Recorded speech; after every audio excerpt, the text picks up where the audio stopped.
আজকে এমন দুটো ছড়া, এমন দুটো শিশুদের কবিতা আপনাদের জন্য এনেছি, যেগুলো শুনতে তো শিশুদের কবিতা বা শিশুদের জন্যই লেখা, শিশুদের ছড়া হিসেবেই বিখ্যাত, কিন্তু বোধহয় আমাদের প্রত্যেকের মনের কথা। এবং আমরা ছোট থেকে আজ পর্যন্ত এত বড় বা বুড়ো যে হতে চলেছি, আমরা এই কথাগুলো মনে মনে কখনো না কখনো প্রত্যেকে বলেছি। শুনে দেখুন, ভালো লাগবে। কবিতা বিচিত্র স্বাদ, কবি আমাদের পরম প্রিয় কবিগুরু রবীন্দ্রনাথ ঠাকুর। আমি যখন পাঠশালাতে যাই, আমাদের এই বাড়ির গলি দিয়ে 10টা বেলায় রোজ দেখতে পাই ফেরিওয়ালা যাচ্ছে ফেরি নিয়ে।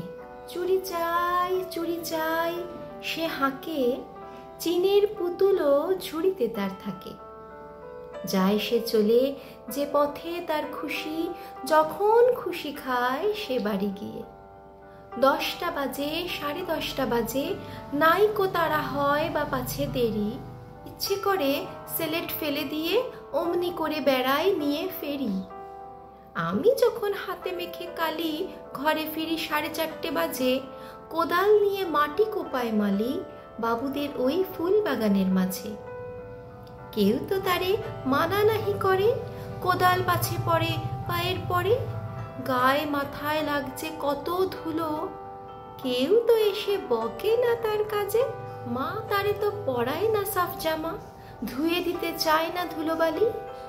ইচ্ছে করে আমি হতেম যদি বাবুদের ওই ফুল বাগানের মালি। একটু বেশি রাত হতে না হতে মা আমারে ঘুম পাড়াতে চায়। জানলা দিয়ে দেখি চেয়ে পথে পাগড়ি পরে পাহাড়ওয়ালা যায়। আধার গলি, লোক বেশি না চলে, গ্যাসের আলো মিটমিটিয়ে জ্বলে। লণ্ঠনটি ঝুলিয়ে নিয়ে হাতে দাঁড়িয়ে থাকে বাড়ির দরজায়।